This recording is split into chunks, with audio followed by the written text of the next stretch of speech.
Product Quest podcast. Last episode, we learned from Beat Walther about the job to be done roots of the customer-focused innovation process, or CFI. In this episode, we continue the conversation, going deeper into CFI, walking through it step by step. Let's pick up the action with our moderator, Jan. Can we just maybe give a short overview of well, let's take the CFI process because I think a lot of it is similar. So just give a short overview of what this is, and then we go back to, because then probably we'll be more clear on what we mean because language, I think, is a very important point that you raise. So could you maybe just describe what is CFI, what are the steps, and then we'll go back to this language. Yeah. CFI is a very simple, very flexible process to apply jobs to be done and to combine different tools and methodologies that exist since many years into one integrated process. The purpose of this process is to select and target the winning ideas. We have found that we don't have an idea problem. Companies don't have a lack of ideas. They have too many ideas. So a typical example is we just have that recently development project for a software. Prototype was built with user research in an agile form. Very nice prototype, 120 features. Which are the features we should build? Which are the features where consumers will pay for, or teachers, it was in that context, will pay for? What are the hero features? So this process really identifies where are the pain points and matches then, for example, the solution ideas with these pain points. The process runs, I said it's simple, it's 4 steps. It's frame, discover, spin, and develop. Pretty classic, very similar to a design thinking process, bit more simple, and it has some clear elements in there, and it has some tools in there. For example, frame and discover is solution free, strictly solution free. Yeah, and that's also what we do when we work with clients. We like to do the interviews ourselves because we see that clients typically very often fall into the solution trap. So frame and discover is solution free. Frame includes really understanding the business, the business purpose, the business goal of this project. So we ask ourselves, what is the job of jobs to be done? The job of jobs to be done, in our view, is to achieve growth. Healthy growth for a company, for example. That could be that's a job of jobs to be done. So the frame really includes this business perspective, and we spend time to understand the business. Then there is the hierarchy. There are some tools in there. I don't have to go into details, but there's some tools to not get lost in jobs to be done. I was just going to say, I think that's a very important point. So I was just going to ask, why is this business intention so important? Why is there this danger of getting lost in jobs to be done? Well, why is the business intention important is the method. The way it all depends on what is the target. I mean, if business intention is to grow, there needs to be a source of growth. This has to come from users. Who are those users? So it already defines the target group. You have to define the target group. And many companies don't think about this. They go in a new market and say, okay, we will grow in this market. But what is the source of business? Where is it coming from? And then why get lost in jobs to be done? I mean, jobs to be done is such a simple, intuitive concept that everyone understands. You read a book. Yeah. You don't have to even read a book. You hear a quote, drill and hole in the wall, and you think you know what jobs to be done is. So, but then the work starts, and then suddenly they get lost. Yeah, why do I want to have a hole in the wall? What's the job? I want to fix a shelf or hang up a painting. Why do I want to hang up an artwork? I want to impress my the visitors, my friends coming to me. Why do I want to impress the friends? Yeah. And then you see already, or also framing. So that's why we create a very simple logical hierarchy to structure and scope the job to be done, where we want to focus on. Tony calls this the core job, I think. We call it focus job. We have this hierarchy, higher up, lower down, what happens before, what happens after. And this is like a hypothesis. This is just a model of the consumer needs. As good or as bad as a model is. And that's typically framed with the job hierarchy. And then comes this, shall I expand on this, or is it okay? No, I think it just, oh, sorry, go on. A comment on that. I think it's just like you said. I think people, they grasp the initial jobs you've done, and then they overestimate their understanding of it, or another way, they underestimate the work that's now to be done to frame the project. And a mistake I see companies make is going too fast through that framing, where it just almost, it takes, and I don't even know how to tell them how long it takes, because I don't know how much disagreement you have internally. The more disagreement you have, the longer we talk about it. And I don't know how long that I don't know how to say a conversation takes an hour, or it takes 30 hours. It's hard to predict. So I love the big focus on that. And I've experienced this exact same phenomenon. It's nice. It's nice that it's that the jobs be done concept is so intuitive, but it's almost deceptive in that it hides the amount of work that's to be done. It's simple, but it's still a lot of work.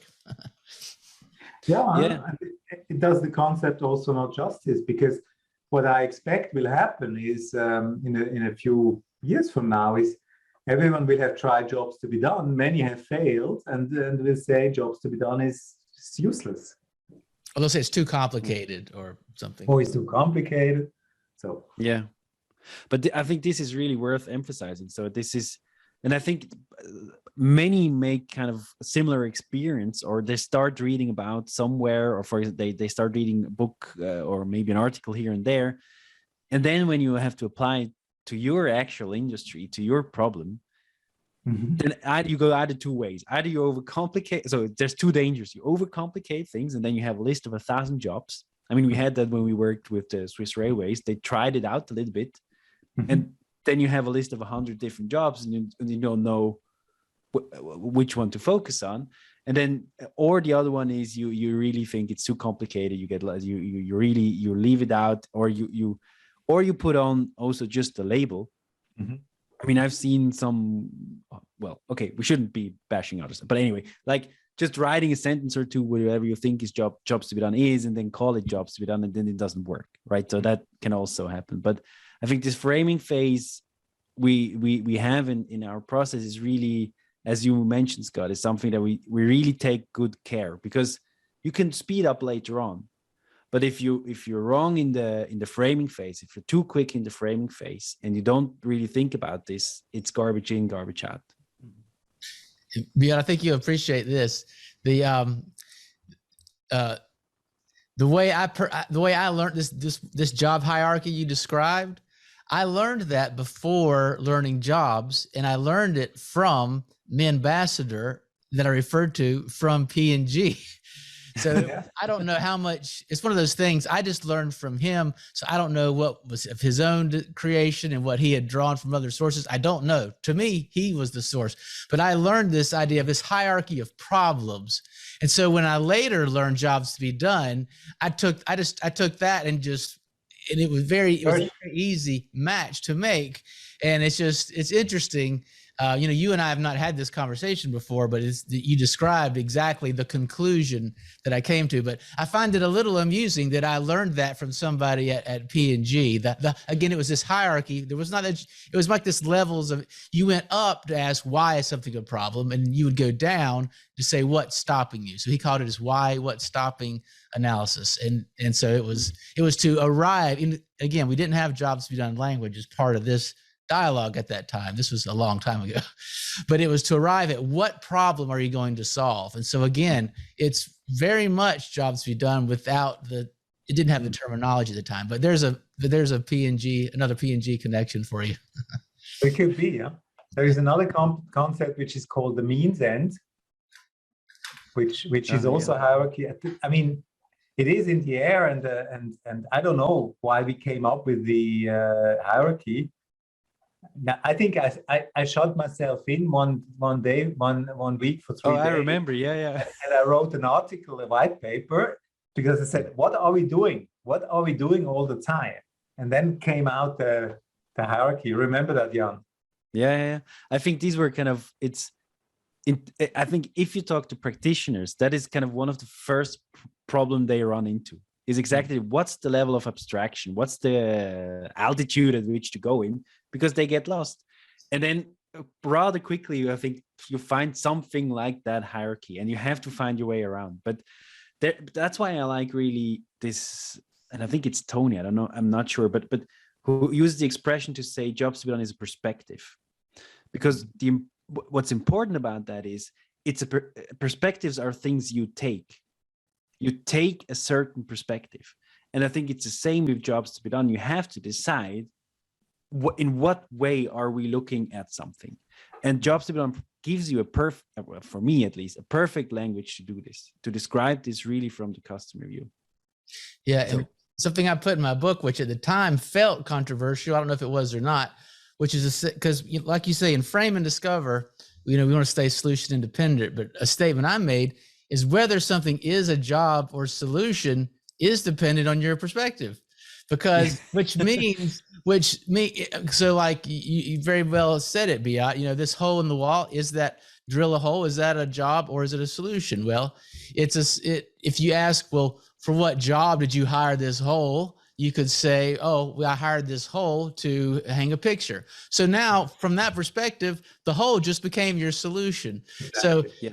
So I think it's important because some jobs to be done practitioners, if they're looking through your outcomes, whatever you call them, your jobs, they're quick to say, well, that's a solution. You can't have that in there, but maybe it is, maybe it isn't, but it's not that simple. It's not that simple where something is in absolute terms is a job, or an absolute term, unless you get all the way to the very top.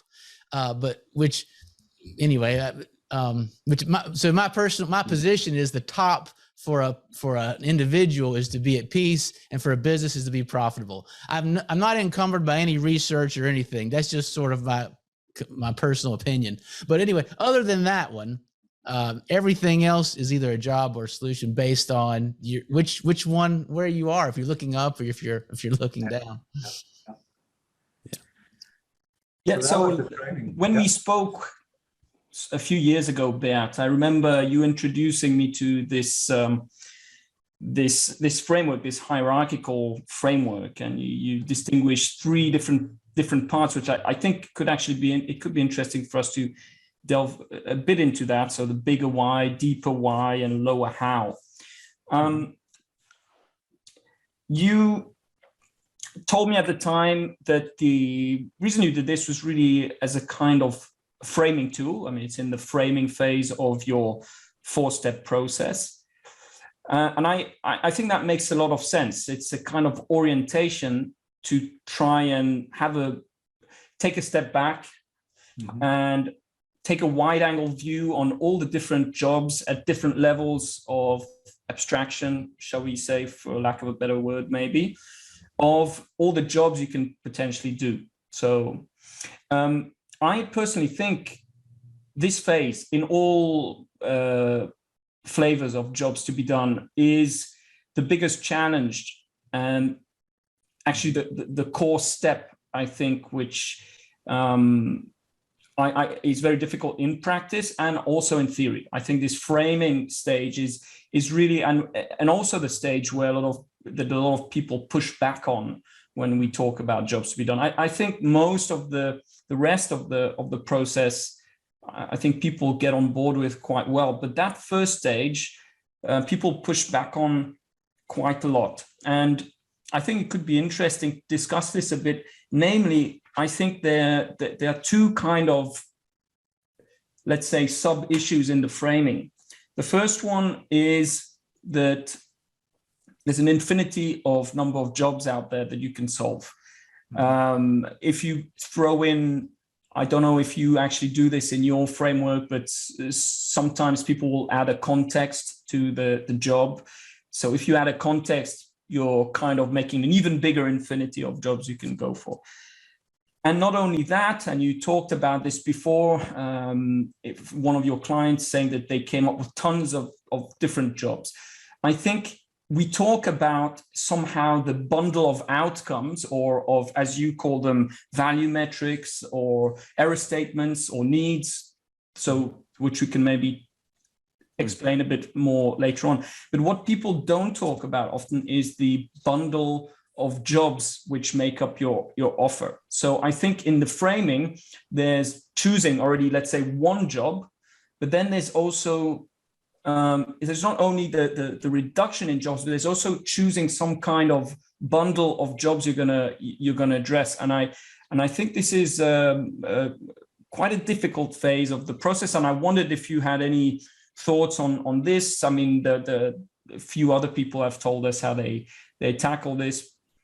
I know it's not an easy question, but it's one that interests me personally. What we say, it's a very good question. What we I mean, if I reflect on this, we have moved to do a lot of coaching, and in the coaching we help exactly have these discussions with the teams. How do you frame it? How do you frame the hierarchy? And there, often we say, trust the process, trust the user. We are only doing a hypothesis, because we can sit in a conference room and do a job hierarchy hypothesis. Then we sleep over it. Next day we look at it again and says, doesn't feel right. Okay, we do it again. We do it again until we feel good. And of course, it has to link to the business objective. Of course, that is important. When it's about a product that we want to innovate, it has to be linked to that. And then trust the process means then we go to consumers. And they will tell us.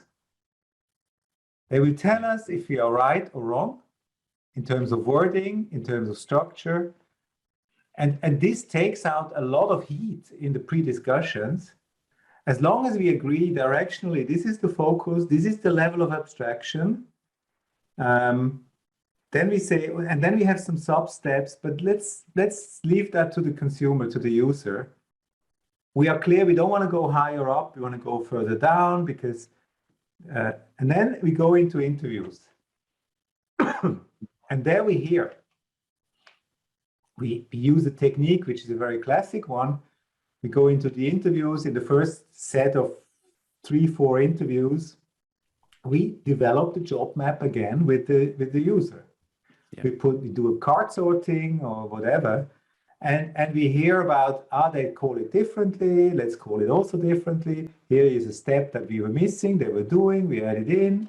Here is a step they can't understand, they don't do, so we take it out. And after 3-4 interviews, we freeze it and say it's good enough. And then we drill deeper on the steps and pull out these job metrics, the metrics that really tell us where a job is failing and what do they expect as a result, as an outcome, or what do they want to avoid. And these metrics are absolutely crucial.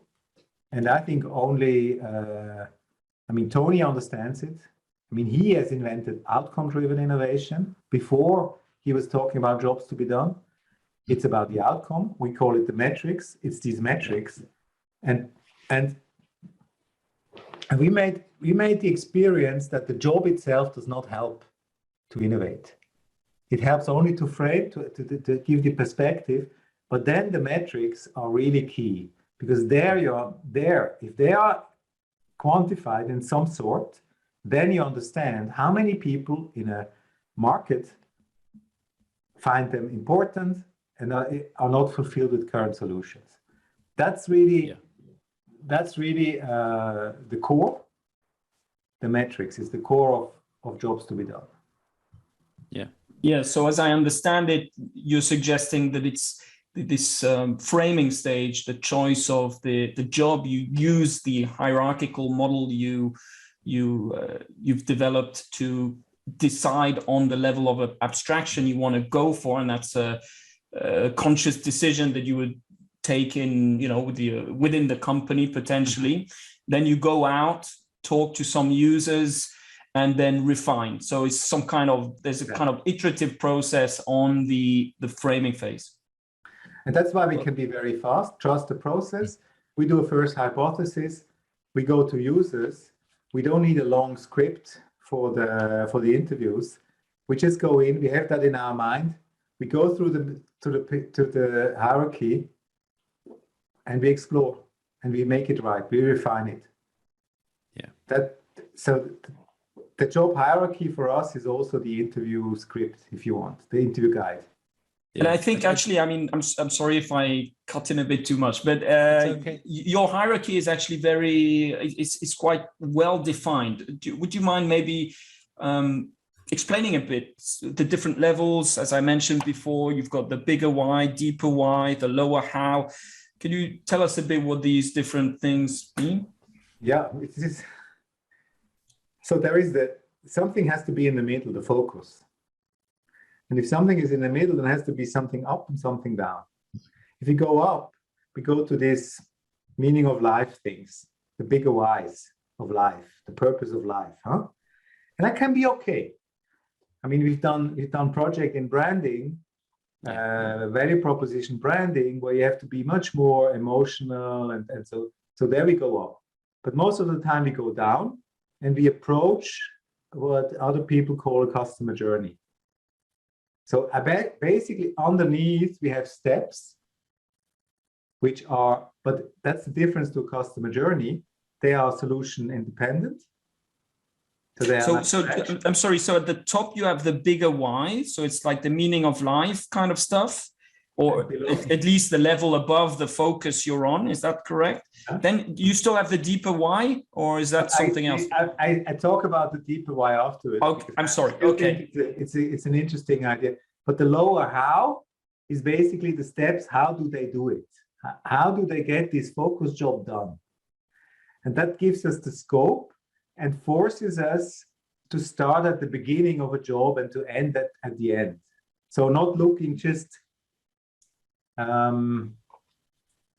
So when you talk about let's say a newspaper, a current project we're doing at the moment for Financial Times, it's a newspaper, an online, but it starts with getting up in the morning. Yeah. And of course, we are not interested in this process of getting up in the morning, but we know many people read the news first time and they get up in the morning. And they get up and some even they're still in the bed. So this habit we know. So that's where we start. And then we end at going to bed. And in this day, for example, the consuming news and consuming knowledge and researching happens. So that's one way, that's a way of doing it, but it could have been different, no? Yeah. But this could be a way. So you have two dimensions. You have the abstraction dimension, and then you have the, I don't know how to call it, maybe sequential dimension or something like this. This is the lower how. How do you do it to get the focus job done? So steps. So different steps. Yeah. Does this connect with the job map or something like this? How would, because this is something that people have probably heard of, the job map. The universal job map from Lance, I think, was doing it, and Tony is similar. I mean, what I like there is that it is also abstract, solution free. It gives a good way of thinking through a process. I mean, I think he has, you have to prepare but maybe it's a bit too academic. But anyway, yeah. But it's very simple. It's that's why I say it can approach a customer journey, can get close to a customer journey. So this is and then there is something before and something after. Very often there is something happens before and something happens after, which can be a totally different activity. So we also want to have that in the radar. And then you mentioned the deeper why. This idea with the deeper why, I find it great, but it is too complicated. Because every job, I mean, first of all, I don't like what goes around in jobs to be done with the social job and the emotional job. I think it's a simplification, and it is also not true. An emotion, for example, is an outcome. Anger is an outcome of a failed product. It can be a functional failure leading to an emotional anger, let's say. So that's why I think it's an oversimplification. So we took Maslow, which people know, which says there are basic needs, there are recognition needs, there are self-fulfillment needs. And we basically said there is a deeper why I do something, because I want to create, or because I want to have recognition, or because I want to have company.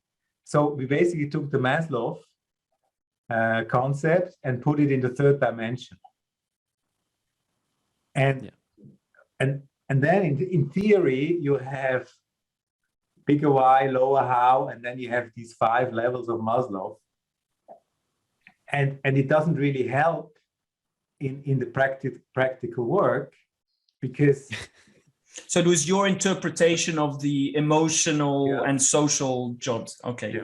Yeah. Well, it's one of the attempts, I think, was really kind of trying to make, okay, what would be a holistic perspective on what everything that is around a focus job, because there is stuff around it.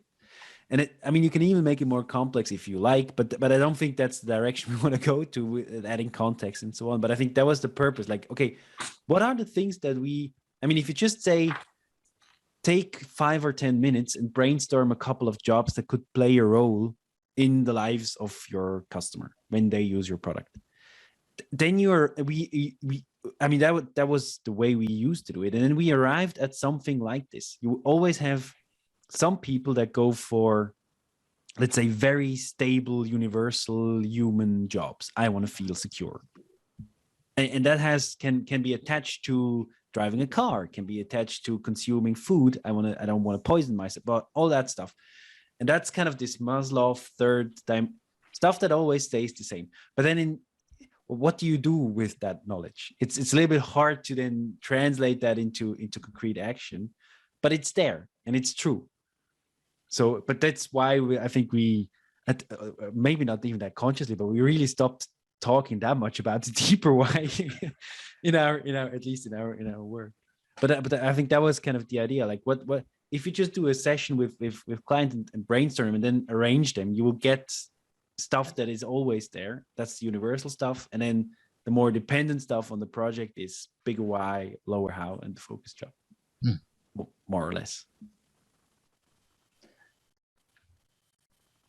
Okay, so that was the framing. Yeah, framing. Exactly. So, but you can imagine in every of these steps, frame, discover, spin, sell, develop, we have very practical tools coming out of our work with clients. I mean, CFI has been applied more than 100 times, and before there was ODI. So there is like 100, let's say 150 projects, from big projects to small ones, where we developed these things, and some of it really we developed it with our clients. The clients have really gave us it's a co-creation effort. CFI is a co-created thing, and every step has these little tools. Some are not rocket science, some are basic tools, and some we think are really unique and useful. Maybe we can talk and spin about it. Yeah. But let's talk about discover. Discover is for us qualitative and quantitative. Qualitative is to explore with a small number of users, and then quantitative is to prioritize and say how many users find this important, and how many users in a group are are unfulfilled with the current solutions, and that gives us a similar graph than ODI with importance and fulfillment. Or we have the navigator, which basically goes through the job steps and highlights along the job journey where are the burning points. You can use it as a curve, and it allows a lot of analysis, which we do with bells and whistles. I mean, we have a quite powerful tool that is not public, where we can analyze these data. And I mean, it gives a huge database of cross data, and you can cross it in all different ways. And our tool does that in a short time, so that we can follow hypotheses. For example, you can start to cluster. We don't have to go into all the statistical details. There is but I love it. The cluster analysis of the statisticians. You can do cluster analysis with with very complicated methodologies, and we can do the same, but we can at least, the cluster analysis from a statistician never gives you the same result. You can repeat it and you get another result. Could you just tell us what cluster analysis is, maybe just in 2 words? I mean, what is that? It's a statistical process to group similar profiles, similar people with similar needs together, compared to other clusters of people with also similar needs, but they are different. And a cluster analysis typically gives you 3-4 segments, which are each from each other different, but in there, they are homogeneous. And then you can look at the profile of these 3 clusters, and you can say, here is a set of profiles where they are overrepresented. For example, you have younger people are more in this cluster, older people are more in this cluster, rich people are more in this cluster, and so on. So you get profiles, and then you can basically tailor a product approach or a marketing approach towards these clusters.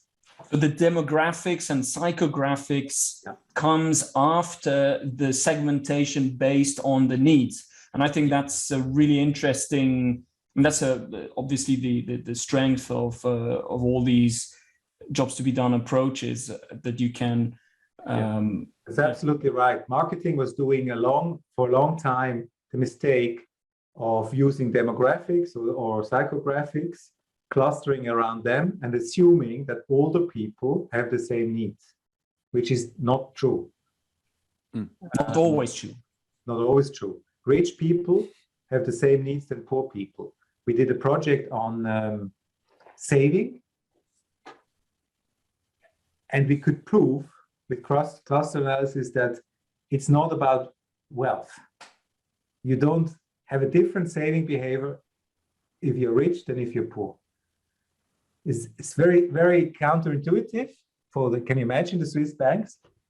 But they're much, it's much more like they're the hedonistic spenders, but maybe they're entrepreneurs and that's why they're rich. And then they are the savers who are putting every penny aside. So this is a totally different way of looking at the market. So that's Discover, with Discover including all these analytics. So maybe I think, and so I think this framing phase, we have the hierarchy, we go then really out to the customer. That is kind of this solution independent or solution free phase where you really want to understand the needs. And it's really also, it's also the analysis is about understanding the needs. But then, maybe we can talk about how we started adding the spin phase. This is you who invented, at least using the word spin phase. Why? We could say, okay, we did the hierarchy, we understand the jobs, we did a quantity, qual, and quant. We now know what the problems are. Problem solved. why do we need an additional step? What's in there? Yeah, because the problem is not solved. I mean, companies who don't have the consumer in their DNA, which are most companies, the classic way is as you described. I mean, in consulting, I was working in consulting.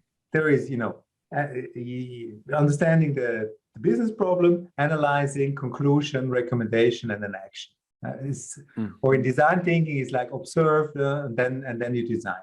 But this step from solution free to solution oriented gives a break, and then people focus again on the solution, and the solution is either technology or it is a work process for a service, or it's a business. But then the focus goes again to the technology, let's say, and when they are focusing on how to solve a technical challenge, they forget the customer again.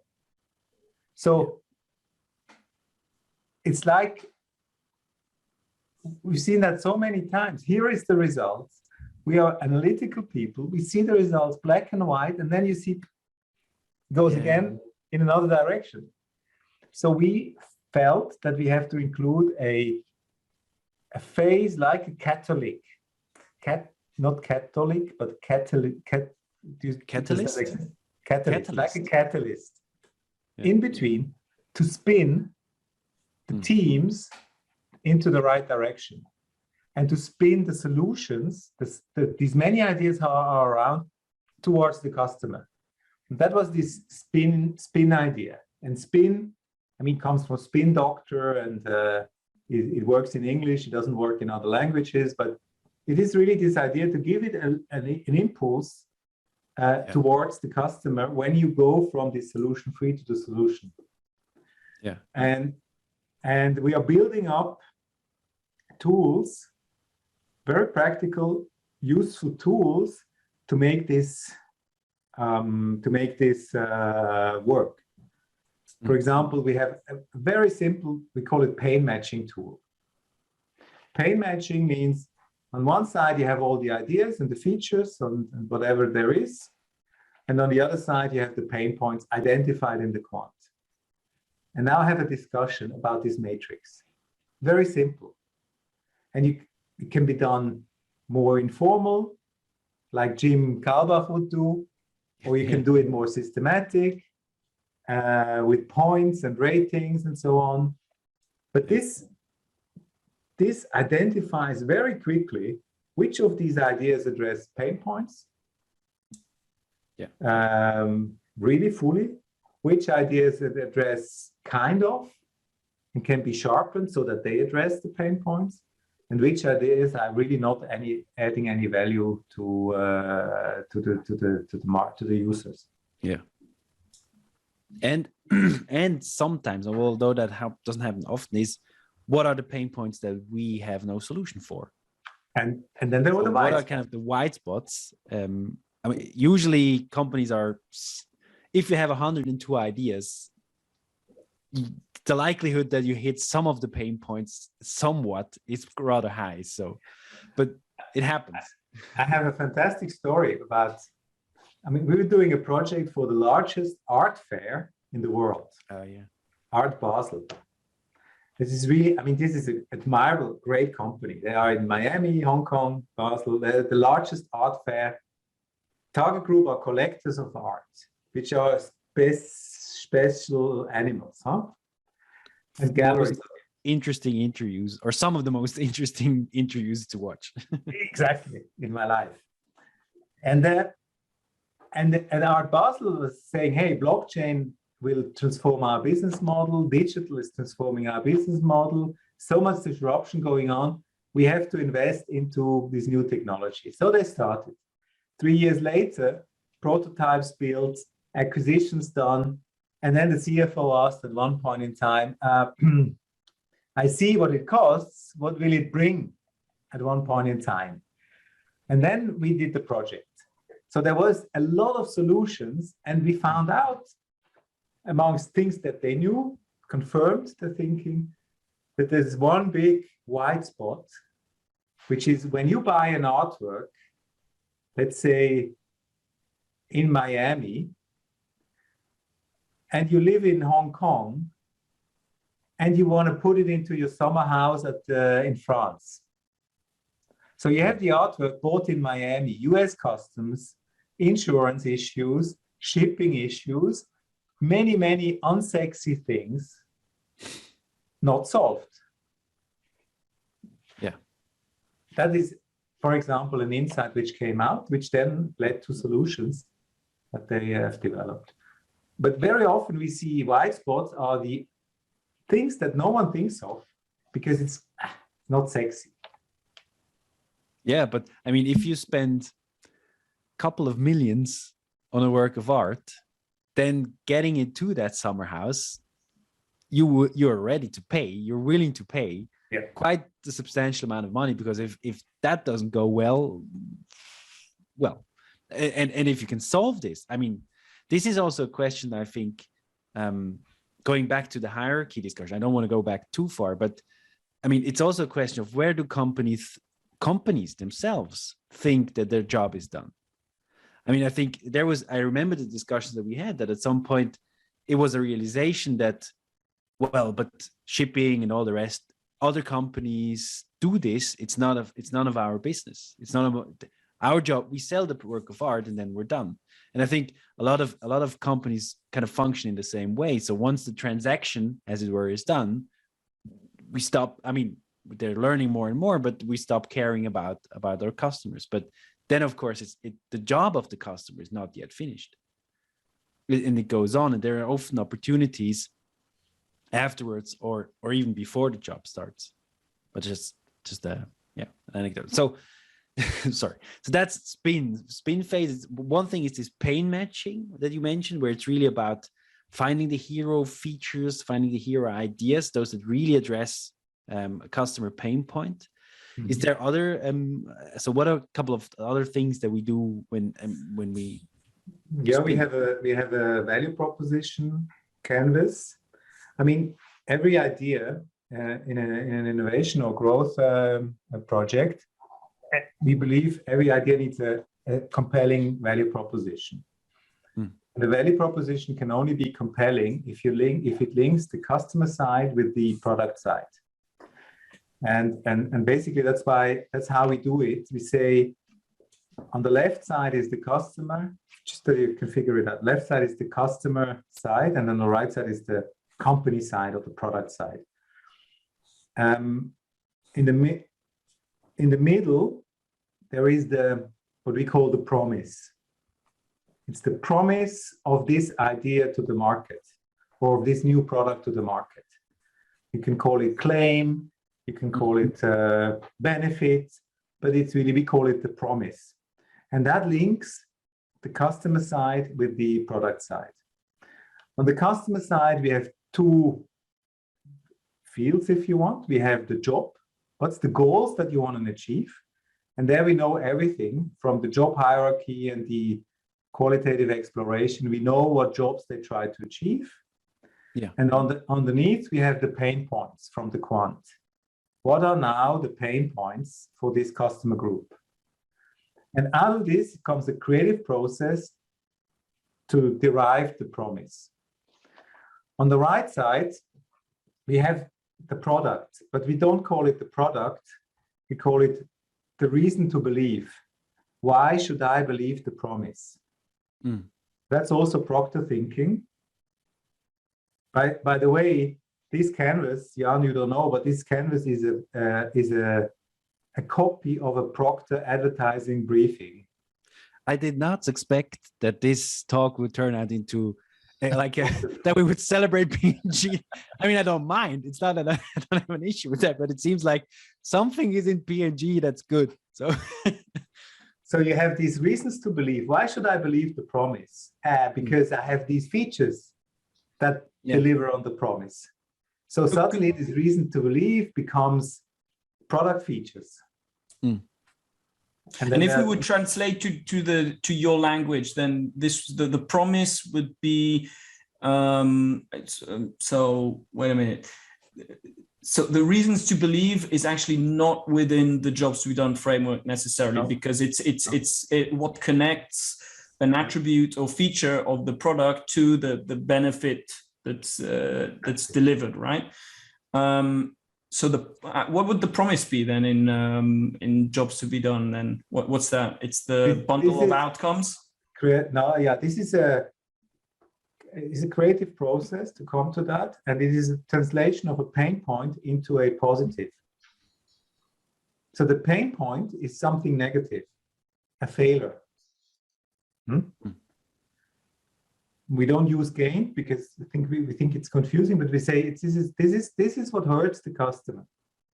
And then we translate it positively in terms of a promise. I promise to you to solve this pain point. In a very short statement. Okay. Turning the pain into a positive. Yeah. Or maybe and the pain point is the desired outcome in ODI or value metric in your framework. Yeah. Okay. I mean, a lot of this, I think, is about kind of another very difficult step, at least in applying jobs development, because I think, at least in, this kind of digital room, we all agree that being solution free is very important, and that in innovation, we should emphasize being solution free. But at one point in time, you're going to have to turn back into solutions. You're going to have to translate what you find out about needs back into solutions. And that is, I think you said, a creative process, Beat. I mean, this translation back into, okay, what does the solution need to look like in order to address this pain point? And I think there, the value proposition canvas that we have can really, gives you a concept or a direction. Mm-hmm. Or at least that's what my experience of applying it, that it gives you a direction, or teams gives the direction of, okay, when we know this is the promise we need to deliver on, it helps to figure out more precisely what features and benefits, or what depending then on what the product is that you want to develop, really helps you address the pain points. Because I find it very difficult. It's not a one-to-one relationship between an unmet need and that is the solution. No, it's very rare that you actually find an unmet need, or it's even against, let's say, jobs design philosophy, that there is no one way of solving that pain point. But that then is, so there's the difficulty of, okay, but how then do I solve it? I mean, you as a company have to find a way of solving it. And there, I think connecting the problem and the solution again is really where this value proposition, or this concept of a promise to the customer, can really help. I call it pain, promise, proof. There's a pain, there is a promise, there's a proof. 3 Ps. Yeah. Of course, this is quite reminiscent of the means end chain approach somehow. And when I was trying to do some of these means end chains myself, it's again one of these frameworks that's you get quite quickly, but then when you actually go in the weeds and try and do it, you come up with all sorts of problems.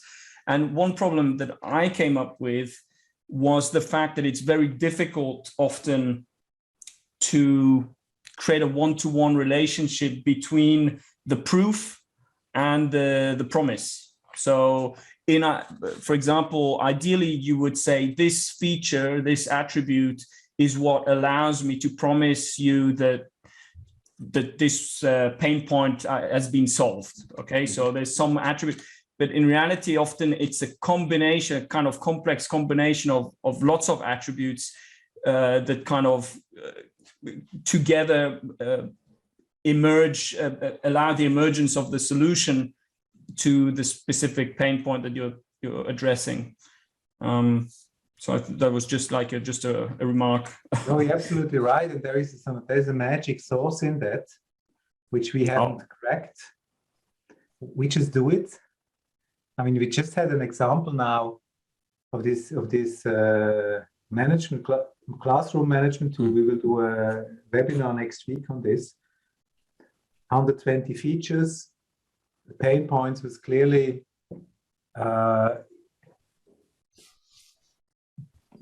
the job, one of the sub jobs was to manage interruptions of the students. So there were always interruptions. Any fire alarm, there will always be interruptions. And now the pain point is get back the attention of the students. Was one of the biggest pain points. Huh? The promise is, which was maybe a bit too marketing promise, but it says 1 click, 40 eyes on the board. 1 click, 40 eyes on the board. Huh? So basically, this system promises to you that very easily, in conceptual words, you manage to grab the attention of the students. That's the value proposition, a very focused value proposition. And then we took technical features that were on the list and kind of framed it so that it promises this attention grabbing. So one feature we called it the attention grabber. And behind that, there was a technical concept of playing something, it was for elementary school, playing something on the screen that is funny, where everyone has to look. That was the technology behind it. And we call it attention grabber. And now the story goes, you teacher have a problem to get back the attention. We have here this 1 click, 40 eyes on the screen system with the attention grabber, and then it explains the attention grabber. And then we also have they have the sound meter. The sound meter, they had this already, which basically measures the sound in the class. Huh? Yeah. So this feature was existing. Okay, put this feature in. Sound meter is a great idea, so that the class suddenly realizes how loud they are. And it's a meter on the screen shows, I don't know, the decibel in a funny way. I need that for my children. They're so loud. Green, yellow, red. I'm like, do you understand how loud? You don't have to shout at each other. You're 2 feet away. You know? So you need a sound meter. I need a sound meter. You know what I love about those examples? Then I do want to come back to the spin thing, but is that I think a lot of times there's this idea that the solution's got to be some high tech thing or something, but often it's just, when we stay in confusion when the problem's not well defined, and once it's well defined, it sort of opens the world.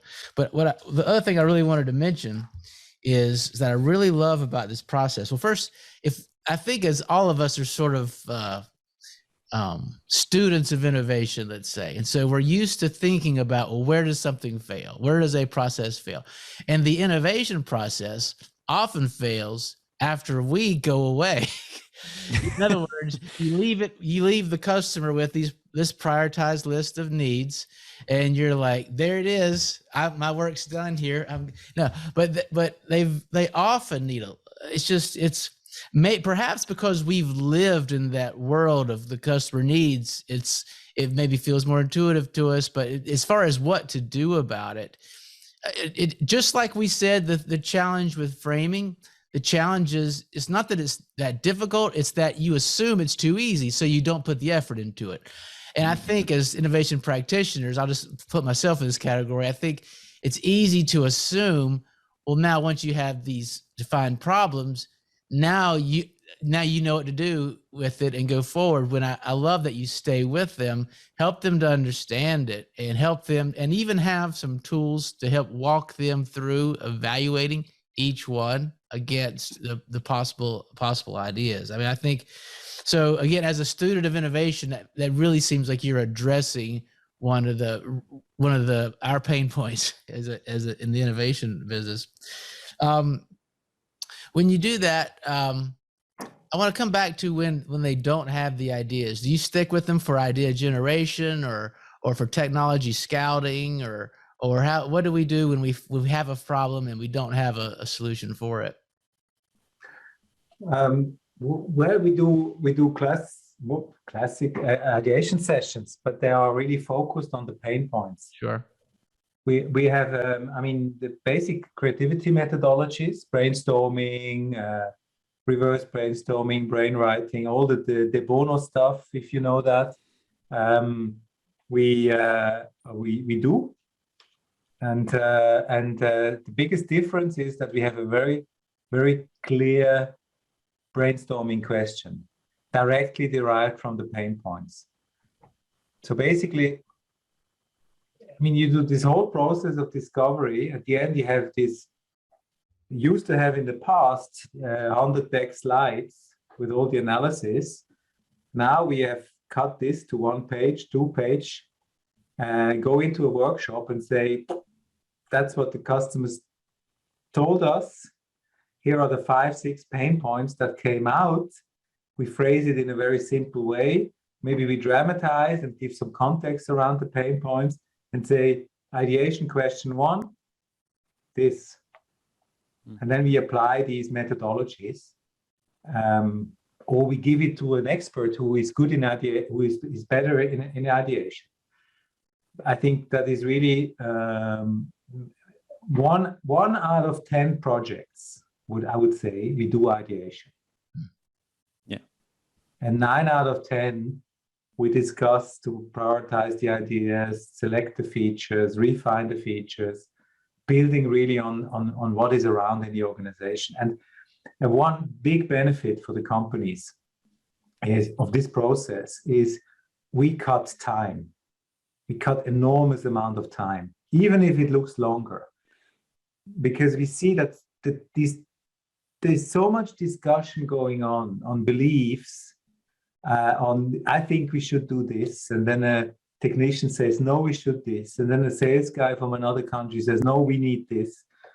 So we this spinning allows to focus on one common denominator, which is these pain points from the customer. And even if we are going in a workshop and say, let's forget everything what you know from your country, let's assume just for the day that's the reality, and we work on it.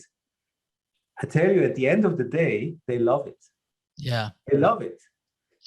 I've experienced something very similar in what you're talking about time, because obviously a common pushback early on is we don't have the time to do this process.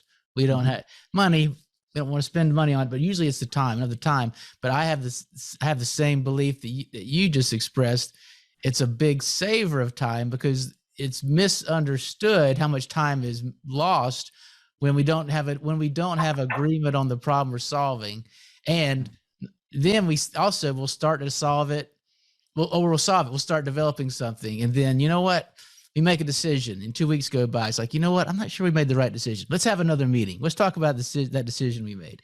And then, let's redo the, so I think it's very much underestimated how much time is lost because we don't have enough information. So I've experienced something very similar. Yeah. And one more thing, I love how at the end of your value proposition process, you come up with what's essentially a tagline. I wrote down, 1 click, 40 eyes. I think that's brilliant. And Jan mentioned we've got this, we're sort of in the P&G Appreciation Society today, but we're also a little bit in the advertising industry appreciation, because it's maybe using some of the ways that we advertise to consumers. Maybe we need to use those to advertise, to communicate internally. 1 click, 40 eyes. I mean, that's 4 words. That's pretty brilliant. I love it. I think it's a lucky punch. I hope they follow. Well, we'll see. I hope so too. but this is, this times, I think it's nice that you mentioned this, Scott, because we often forget that once that we have that concept, the innovation has not yet survived. So, and you say this again and again, and it helps teams to have this. It really kind of having a sales story of your innovation, because you're going to have to sell it internally again and again and again and again, because it's just because you found something and you have done all this process, and I would agree that it's the right thing to do. There's others to convince and others to keep on track, so that the animation actually becomes real. And there it can really help. There you get into internal selling and having kind of a not just a data set, but a story to tell is really what convinces people. I think that is really what also gets people inspired and on board. That's absolutely right. And that's really our belief, that you need the value proposition, the sales story internally first, to get the budget, to get the resources, to get the attention, to also be proud. I work on this 40 I thing, one click for the I thing, that is really crucial. Otherwise, innovation dies in corporates very quickly. Yeah. I think maybe this is worth mentioning. I mean, now we're thinking a lot about, let's say, well, product innovation, which is good and good to do. But there's also sometimes, and maybe we can talk a little bit about this, is just our output, as it were, isn't used in the sprint phase to define features and so on, but really on the communication side or on the branding side. So maybe you can give a little bit of an insight out when we work with other agencies or when we brief agencies that are more into branding and marketing stuff, how they use our results. Yeah, customer need is the unmet customer need is the basis for communication, for branding. Only that can create a really compelling story. And what we often do, and that's also part of Spin, is that we help write the advertising brief. For example, we give the insights. An advertising brief needs to have this consumer insight or this problem put to the agency and says, bring us an advertising idea to translate this insight into a copy, into an advertising. We've done that, for example, for chocolate, for the relaunch of Lindt chocolate in the US.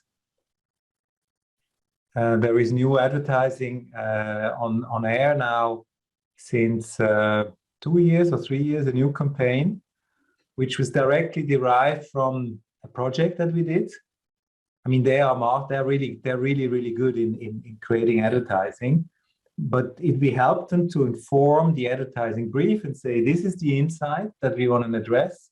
This went into the briefing. There was an agency pitch, 3 top-notch agencies in New York were like pitching, and now a new campaign is coming out.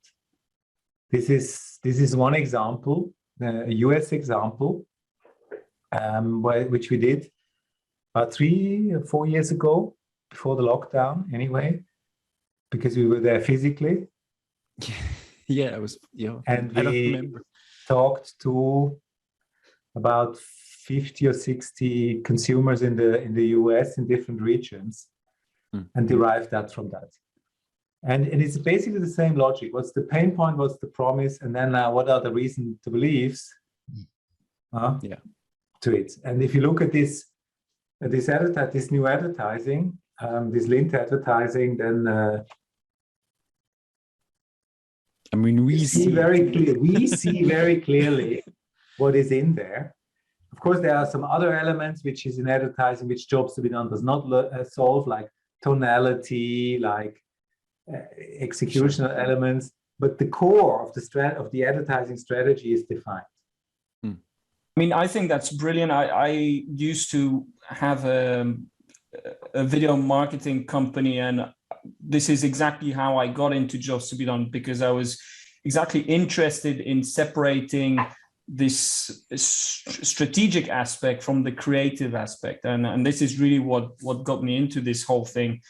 And I had actually two questions that I might just ask in one go. And the first one is, in the value proposition, this is maybe a silly question, but I think could be interesting. You choose a certain pain point, which, as we've discussed, is related to the desired outcomes or value metrics. How do you choose this outcome? Is it based on some kind of ordering of the outcomes? So that's my first question.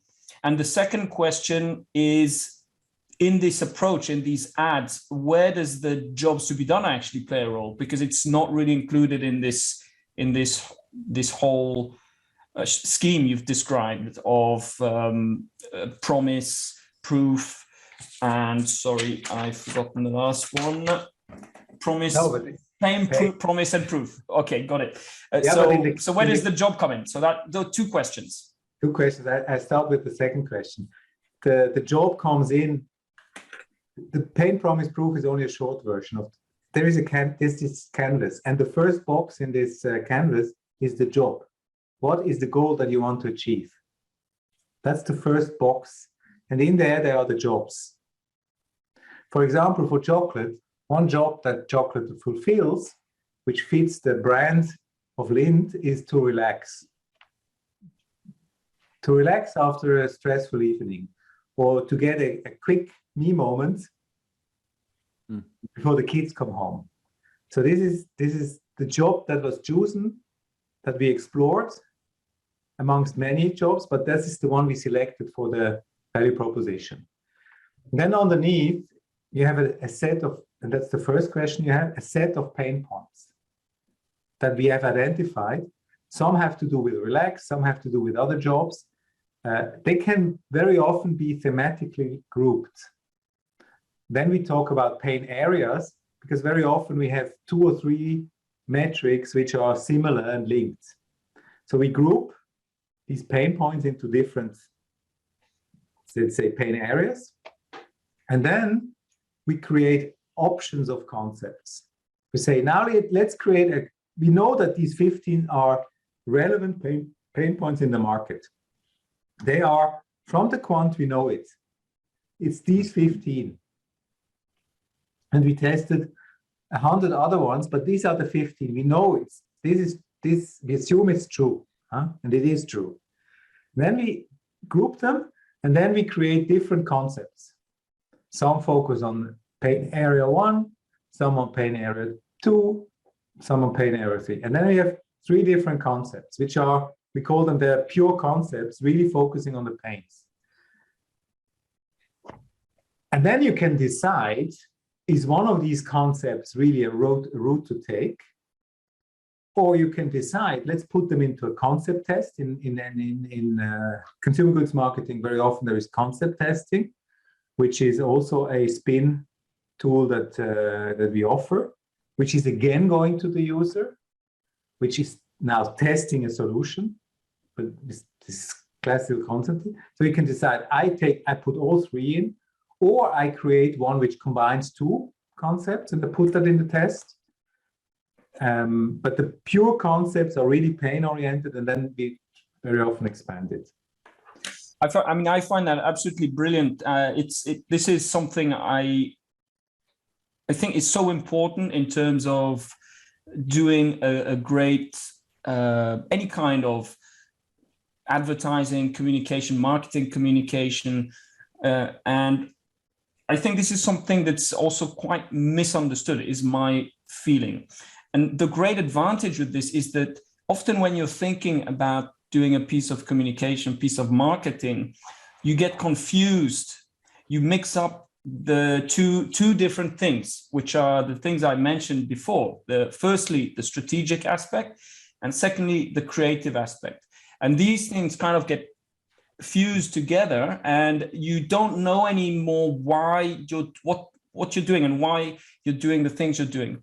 A second problem is that if you want to be able to outsource your marketing, if you want to be able to get an agency or even any service provider who specializes in some technical field, I don't know, you want to do an animation or do something that's different, or get an artist, you know that if you give him this framework, he can fully focus on creating his art. He doesn't have to be bothered about anything else. And you know that basically, if he takes it into account, he'll be in line, he'll be on target with, so he can fully focus on developing his creativity in order to forward this message. So, I mean, I'm totally on board with this idea of separating the strategy and the creative work. So, and I think, Jonathan, you are a communication expert, and let's bring it back to the innovation. A new product is first a story. The new product has to be sold. You can say it's a product, and in a new product is first of all a story that you tell to the market, and then you get trial for this product, and they experience the product, and then they maybe like it, and then they repurchase and so on. But it is a story. And when we create an innovation, a feature or an innovation, a whole concept, it is a story, and you have to sell it. You have to sell it internally, and then you have to sell it to the market. That's why what you describe as separating strategy from creative art is a fundamental principle of, sorry, I have to say, of Procter. If an agency comes back and the brand manager says, this is off strategy, this is the biggest shame that a Procter agency can happen. Because the strategy has to be right. The promise has to address the insight. Otherwise, it's off strategy. And it not only allows you to brief an agency, it also allows you to evaluate the creative work. Exactly. Or in innovation terms, the developers come back with features and with ideas, come back with solutions, and then it allows you to evaluate these solutions and say, sorry, this solution is great, but it doesn't address the pain point. Totally, and also I think for the artists or the creatives who work on these kind of initiatives, on these messages, it's also nice. I mean, you talk to any artist, they say, well, constraints expand my creativity. You know, the more constraints you have, the more creative you can be. So I really think it's a win-win, to use an overused expression. No, but I completely agree. So I think it's on the artist's perspective. I mean, I have no clue, the designer. so I don't know if this is true what I'm going to say. But I mean, if the better the brief, the better your work can be. I mean, it's very hard to hit a target that is not well defined, and if you have that, it's okay. It's my guess, but I imagine it's much easier to develop artwork if you really know where do I need to go? Where do I need to go? And I mean, I think it's fine if strategy departments or marketing departments, they themselves don't have the creative work, that they don't do it themselves. I mean, that's fine. But the strategy work, that has to be the internal. I mean, that's what they need to know and do and define. And then, of course, you can give it outside, and somebody else can do it. And again, I want to bring it back. It's not just advertising. It's the designer who designs a product or a process. It is equally applicable. They have to, I mean, in medtech, for example, they write these requirements, or even in IT, the product requirements, which were very often technical requirements. Now we bring the metrics, which is one step before the requirement. And the designers love us because now they know what are the requirements. It's very easy to translate a metric or an outcome statement into a requirement and in a specification. It's easy. It's really a missing link that we create here. Yeah. Every time you answer, you open so many more new questions for me, because I think, so I have now, again, two questions. The first one is around the idea of a story. So how does, what would be what's the story about? What story are we telling when we're telling a story related to developing new products, to the innovation part? You said stories are important for the designers and the innovation. Whose story, what kind of story are we telling? And the second question is relating to what you just said, which is requirements and desired outcomes. This is something I've had a bit of trouble understanding what exactly the difference is. So maybe if you can say a word on that. Well, the first one is, if you take this value proposition canvas, one of the next step is to translate this into a half-page story, which follows exactly the storyline, the flow of the canvas. When you are a teacher and you give your lesson, it happens that you are interrupted by the fire alarm. Then it's really hard to get back the attention of the 27-year-old pupils. The classroom management system offers this, has this, or the one-click 40i system has this, brings the attention back instantly. Why? So that's the story. Yeah. And then there is the last box in the canvas, which we have not talked about, which is now, what's the intended action, or what's the new habit? What's the new habit, that the desired habit that we want? So now that the end of the story is go on the website, register, and download a trial version.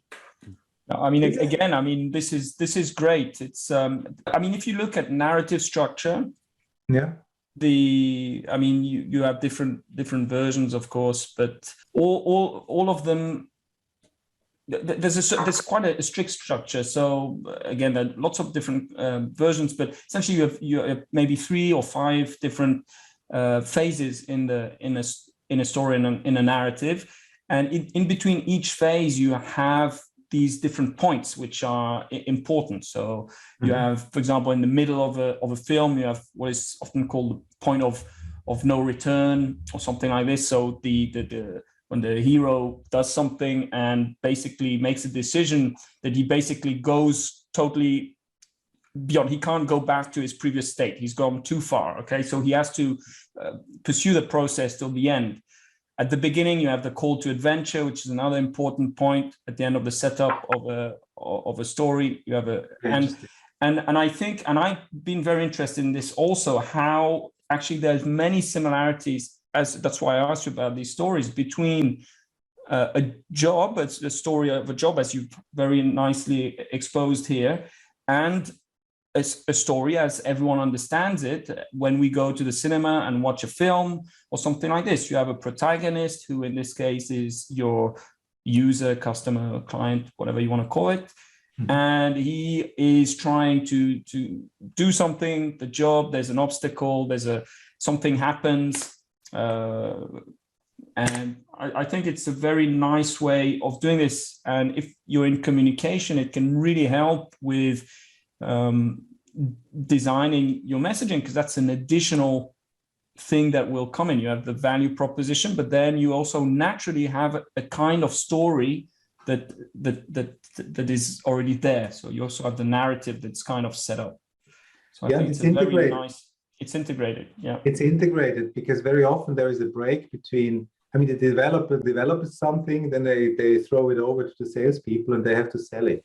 So the salespeople start all over again and complain what the developers have developed. They can't sell what they have developed. So you have these conflicts in the organizations.